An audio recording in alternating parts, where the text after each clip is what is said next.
أعوذ بالله من الشيطان الرجيم. بسم الله الرحمن الرحيم.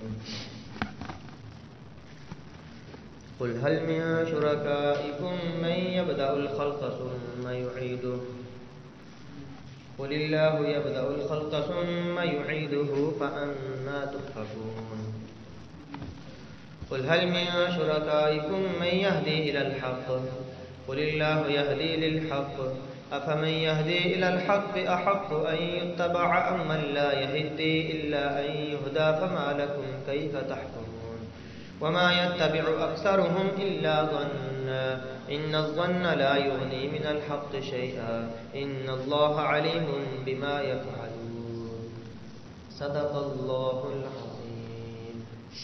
ترجمہ: اے پیغمبر آپ کہہ دیں، اے شرک کرنے والو، کیا ہے تمہارے شریکوں میں سے کوئی جو اولاً مخلوق کو پیدا کرتا ہو اور پھر اسے دوبارہ لوٹائے؟ آپ کہہ دیجئے اللہ تعالیٰ ہی ہے جو مخلوق کو پہلی مرتبہ بھی پیدا کرتا ہے پھر اس کو لوٹائے گا. پس تم کدھر پلٹے جا رہے ہو؟ فَأَنَّىٰ تُؤْفَكُونَ، تم کدھر پلٹائے جا رہے ہو؟ اے پیغمبر اب کہہ دیجئے، کیا تمہارے شریکوں میں سے کوئی ہے جو رہنمائی کرے حق کی طرف؟ اب کہہ دیجئے اللہ تعالیٰ ہی رہنمائی کرتا ہے حق کی طرف.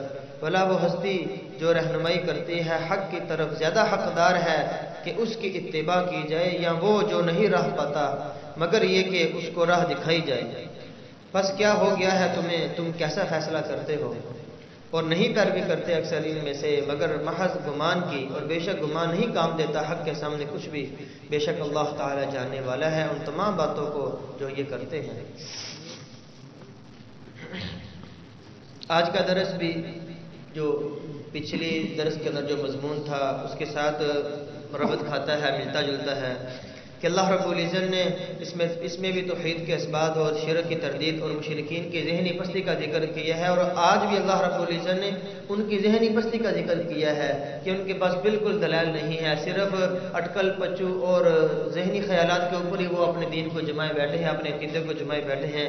جس طرح پچھلے درس کے اندر اللہ رب العزت نے بیان فرمایا تھا کہ اے نبی جی آپ ان سے ذرا پوچھیے تو صحیح، اسمان کو کس نے پیدا کیا ہے، زمین کو کس نے پیدا کیا ہے، اس سے تمام غلے اناج کو کون اگاتا ہے، رزق تمہیں کون دیتا ہے؟ اور پھر اللہ رب العزت نے مخلوقات کو پھر انسان کے اعضاء کا ذکر کیا کہ انسان کے جو اعضاء ہیں، کانوں اور آنکھوں کا مالک یہ کون ہے، زندہ کو مردہ سے اور مردہ کو زندہ سے پیدا کرنے والا کون ہے، ان تمام معاملات کی تدبیر کرنے والا کون ہے؟ تو یقیناً یہ یہی کہیں گے. اللہ رب العزت نے پھر اسی کا جواب دیا، یہ یہی جواب دیں گے کہ اللہ ہی کرنے والا ہے. فرمایا کہ اس کے باوجود یہ لوگ نافرمانی کے اوپر ڈٹے ہوئے ہیں. تو آج بھی اللہ رب العزت نے اللہ رب العزت نے اللہ کی خالقیت ہونے کے دلائل پیش کیے کہ اے پیغمبر آپ کہہ دیجئے قل هل من شرکائکم من یبدأ الخلق، کہ کوئی ایسا ہے جس نے ابتدائی طور پر کوئی انسان، جن یا کسی اور چیز کو پیدا کیا ہو. ظاہر ہے کہ ہر جاندار اور غیر جاندار کو پیدا کرنے والا تو اللہ تعالیٰ ہی ہے. اسی مضمون کو قرآن مجید کے اندر بہت ساری جگہ کے اندر فرمایا ہے. ایک اور جگہ کے اندر آتا ہے فَأَرُونِي مَاذَا خَلَقَ الَّذِينَ مِن دُونِهِ، مجھے دکھاؤ تو صحیح کہ جو انہوں نے اللہ کے سوا پیدا کیا ہے، کوئی درخت، کوئی چرند، کوئی پرند، کوئی نباتات، کوئی انسان، کوئی جن، کوئی بھی چیز، کوئی زمین کا ٹکڑا ہو، کوئی زمین کا خطہ ہو، کوئی آسمان کا قرہ ہو، کوئی بھی چیز انہوں نے اللہ رب العزت کے علاوہ انہوں نے کوئی بھی چیز بنائی ہو تو وہ سامنے لائیں. غرض ہے کہ اللہ تعالیٰ نے ان کی ذہنی پستی کو، اور کہتے ہیں نا ذہنی پستی کو اللہ رب العزت نے ذکر کر دیا کہ اس کے باوجود بھی غیروں کو سجدہ کرتے ہیں، کہ ان کو سجدہ کرتے ہیں جو کسی چیز پر قدرت نہیں رکھتے، جیسے مشرکین ہیں، بتوں کے سامنے سجدہ کرتے ہیں، ان سے مدد مانگتے ہیں. فرمایا کہ ثم یعید، چلو یہ بات سمجھ نہیں آتی، اور دوسری بات بھی بتا دو کہ پھر اس کو کس نے کسی کی چیز کو دوبارہ لوٹایا بھی ہو، زندہ کیا ہو. فرمایا پیغمبر قل اللہ یبدأ الخلق ثم یعید، اب کہہ دیں کہ وہ تو اللہ کی ذات ہے جس نے مخلوق کو ابتداءً پیدا کیا ہے پھر وہی اس کو لٹائے گا. یہ بات اللہ تعالیٰ نے بتکرار قرآن مجید کے اندر بیان کی ہے، بار بار اس بات کو بیان کیا ہے، اللہ خالق کل شیء، ہر چیز کا خالق اللہ ہے۔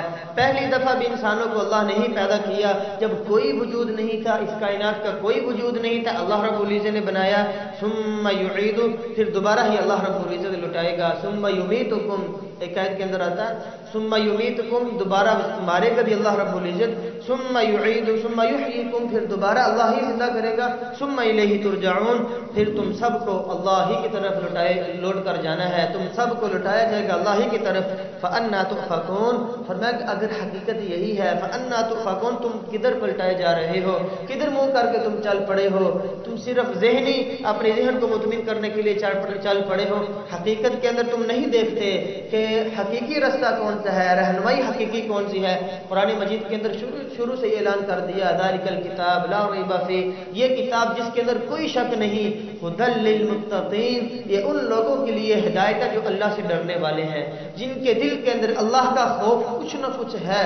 اللہ یہ فرمایا کہ ان لوگوں کے لیے ہدایت کی کتاب ہے، رہنمائی کا رستہ ہے۔ اے نبی جی آپ ان سے کہہ دیجئے، ان سے دریافت کیجئے، دوبارہ یہ سوالات کا سلسلہ ہے، هل من شرکائکم من یہدی الی الحق، کیا تمہارے شریکوں میں سے کوئی ہے جو حق کی طرف رہنمائی کرتا ہو؟ لفظ حق اپنے اندر بڑا وسیع مفہوم رکھتا ہے کہ حق اس چیز کو کہتے ہیں جو ثابت ٹھوس اور قطعی دلائل سے ثابت ہو، یقینی پکی بات ہو۔ آج کل جتنے بھی مشرک لوگ ہیں، آپ خود بھی ذرا اس کا تجربہ بھی کر سکتے ہیں، ان سے سوالات کر لیں، صرف وہ اپنے گمان کے اوپر چل رہے ہیں، جس کو اللہ پاک نے قرآن مجید کے اندر ذکر کیا، پکے دلائل ان کے پاس بالکل نہیں۔ فرمایا قل اللہ یہدی للحق، آپ کہہ دیں کہ وہ اللہ ہی ہے جو حق کی طرف رہنمائی کرتا ہے، اس کے علاوہ حق کی طرف رہنمائی کرنے والا بھی کوئی نہیں۔ پھر آگے دوسرا سوال، افمن یہدی الی الحق احق ان یتبع، کیا حق کی طرف رہنمائی کرنے والا اتباع کا زیادہ حقدار ہے، امن لا یہدی الا ان یہدی، یا وہ زیادہ حقدار ہے جو نہیں راہ پاتا بلکہ خود اسے راہ دکھائی جائے؟ یعنی جواب بڑا واضح ہے، جو بندہ خود سیدھے رستے کے اوپر نہیں بلا وہ دوسروں کو کیسے سیدھے رستے کے اوپر لے کر آ سکتا ہے؟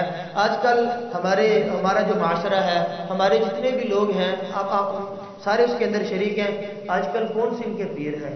وہ خود جن سارے لوگوں نے جنہوں کو پیر بنایا ہوا ہے، خود وہ سیدھے رستے کے اوپر نہیں، خود وہ سنتوں کا اتباع نہیں کرتے۔ بھائی کلین شیپ ہے ایک آدمی، اس کو پیر بنایا ہوا ہے، سارا اگلے دن آیا تھا کوئی پیر، سارا بازار اس کے پیچھے لگا ہوا ہے، ایسے اس کی اتباع کی جا رہی ہے جیسے بہت بڑا کوئی اللہ کا ولی آ گیا، اور حقیقت کے اندر اس کی صورت کیا تھی؟ وہ داڑھی ہونا تھا، اس نبی علیہ السلام کی جو اعلانیہ گناہ ہے وہ کر رہا ہے۔ داڑھی والا گناہ تو علماء فرماتے ہیں یہ ایسا گناہ ہے 24 گھنٹے انسان گناہ کے اندر شریک رہتا ہے، سویا ہوا پھر بھی گناہ کے اندر ہے، کیوں؟ وہ نبی علیہ السلام کی سنت کا تارک ہے۔ 24 گھنٹے ایک آدمی نے نبی علیہ السلام کے کھانے کی اوپر سنت کو پورا نہیں کیا، اس وقت اس کو گناہ مل گیا۔ ایک بندے نے نبی علیہ السلام کی سنت 24 گھنٹے وہ چھوڑ رہا ہے، وہ 24 گھنٹے گناہ کے اندر ہے۔ تو اس لیے فرمایا کہ ایسے لوگوں کے پیچھے چل پڑے ہیں کہ جو لوگ خود سیدھے رستے کے اوپر نہیں، وہ خود گمراہی کے رستے اوپر ہے، وہ تمہیں کیا سیدھا رستہ دکھائیں گے؟ یعنی اللہ رب العزت انہی کی زبان کے اندر انہوں کو جواب دیتے ہیں۔ اس لیے فرمایا کہ نبی علیہ السلام جو شریعت لے کر آئے ہیں، اگر یہی انسانوں کی رہنمائی کرتی ہے ہر معاملے کے اندر، اگر انسانی ضروریات ہوں، انسانی ضروریات کے تمام شعبوں کے اندر یہ شریعت انسان کی رہنمائی کرتی ہے۔ سب سے پہلے فکر اور عقیدے کی بات ہے، عقیدے کی طہارت کی ضرورت ہے کہ عقائد کی درستگی کے لیے اللہ تعالیٰ اپنے انبیاء کی طرف وہی بھیجتے تھے، جو آگے اپنی امتوں کو وہ اصول بتاتے تھے جن کے ذریعے فکر کو پاک کیا جاتا تھا۔ یعنی انسان کی سب سے پہلی ضروریات ہے انسان کا دل دماغ پاک ہو، اس سے شرک کی بدبو کی ساری ختم ہو جائے۔ اس کے بعد فرمایا کہ انسان کی دوسری ضرورت میں سے ایک یہ ہے کہ وہ عبادت کے طریقوں کو سمجھے اور برائی سے بچنے کی تدابیر کو اختیار کرے، یہ بھی شریعت نے سارے اصول بتائے ہیں۔ پھر معاملات کے اندر رہنمائی کی ضرورت ہے کہ خرید و فروخت ہے، لین دین کا معاملہ کیسا ہونا چاہیے۔ اس کے بعد پھر اخلاقیات کے اندر بھی رہنمائی کی ضرورت ہے، یہ بھی شریعت نے کامل طریقے سے انسان کی رہنمائی کی ہے کہ کس اخلاق کو اپنانا چاہیے اور کس بری خصلت سے بچنا چاہیے۔ پھر اس کے بعد فرماتے ہیں کہ سیاست کے اندر بھی اللہ تعالیٰ کی رہنمائی کی ضرورت ہے کہ اگرچہ آج کل اس کو تسلیم نہیں کیا جاتا، آج کل یہ کہا جاتا ہے کہ اسلام اور ہے سیاست اور ہے، اسلام سیاست کا کوئی تعلق نہیں، نبی علیہ السلام نے سیاست سمجھائی ہے، ابو بکر صدیق رضی اللہ تعالیٰ عنہ نے سیاست سمجھائی ہے، عمر فاروق رضی اللہ تعالیٰ عنہ نے، امیر معاویہ رضی اللہ تعالیٰ عنہ نے سیاست کر کے دکھائی ہے، سمجھائی بھی ہے کہ یہ شریعت کے طریقے ہیں، ان پر اگر تم سیاست کرو گے، اسی لیے آج سارے کے سارے معاشرہ ہمارا بگڑ گیا، ہماری ساری معیشت تباہ ہو گئی ہے۔ کیوں؟ ہم نے سیاست کو شرعی اصولوں کے اوپر نہیں رکھا، صرف اپنے ذہن کے اوپر، اپنے گمان کے اوپر سیاست کرتے ہیں۔ پھر آگے فرمایا کہ معاشرتی اور معاملات کے اندر بھی حقیقی رہنمائی کی ضرورت ہے، جس کے اندر ہم نے بڑے غلط رسم و رواج کو اپنا لیا، ہمارے معاشرت ہم دیکھ لیں، ہماری معاشی زندگی دیکھ لیں، غلط رسم و رواج کے اوپر چل پڑے ہیں اور تباہ اور بربادی کی طرف چل پڑے ہیں۔ اس لیے فرمایا اور آگے تمام انفرادی اور اجتماعی معاملات کے اندر بھی شریعت کے اصولوں کی رہنمائی کی ضرورت ہے، جس کے اندر ہم بالکل اور پھر اگلی بات کہ تعلیم اور تبلیغ کے شعبے کے اندر بھی شریعت کی رہنمائی کی ضرورت ہے۔ آج تعلیم اتنی ہماری غلط راستے کے اوپر چل پڑی ہے۔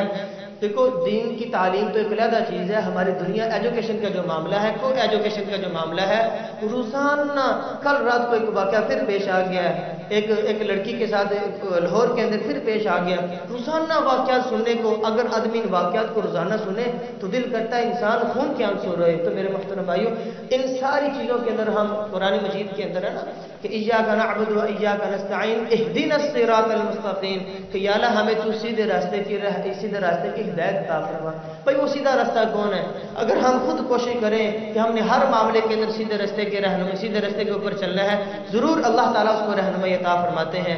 اس لیے فرمایا فما لکم پس تمہیں کیا ہو گیا، کیف تحکمون تم کیا فیصلہ کرتے ہو، اتنی نا انصافی کا فیصلہ۔ شریعت تمہیں رہنمائی کرتی ہے، تم اس کے پیچھے پھر بھی نہیں چلتے۔ وما یتبع اکثرهم الا ظنا اور نہیں پیروی کرتے ان میں سے اکثر مگر صرف گمان کے پیچھے چلتے ہیں۔ فرمایا ان الظن لا یغنی من الحق شیئا، بے شک گمان حق کے مقابلے میں کچھ فائدہ نہیں دیتا۔ ان اللہ علیم بما یفعلون، بے شک اللہ تعالیٰ ان کے تمام افعال کو جانتا ہے، اس کے علم میں ہے کہ کون انسان حق کے اوپر ہے اور کون محض صرف گمان کی پیروی کر رہا ہے۔ فرمایا قیامت کے دن یہ سارے کے سارے ان کے گمان سارے کے سارے ختم ہو جائیں گے۔ جو بھی یہ مشرک لوگ ہیں، ان کے پاس آج دنیا کے اندر بڑے دلائل ہیں، بڑی باتیں یہ کرتے ہیں، قیامت کے دن بالکل یہ ان کی زبان گونگی ہو جائے گی، یہ جواب نہیں دے سکیں گے۔ اس لیے میرے محترم بھائیو، ہم نے ہر معاملے کے اندر دیکھنا ہے شریعت نے کیا رہنمائی کی ہے، نبی علیہ السلام نے کیا طریقہ بتایا ہے، صحابہ نے کیسے کر کے دکھایا ہے۔ اگر ہم اس کے اوپر چلیں گے، انشاءاللہ ہم دنیا کے اوپر بھی ترقی کریں گے، کامیاب ہوں گے اور آخرت کے اندر ہمیشہ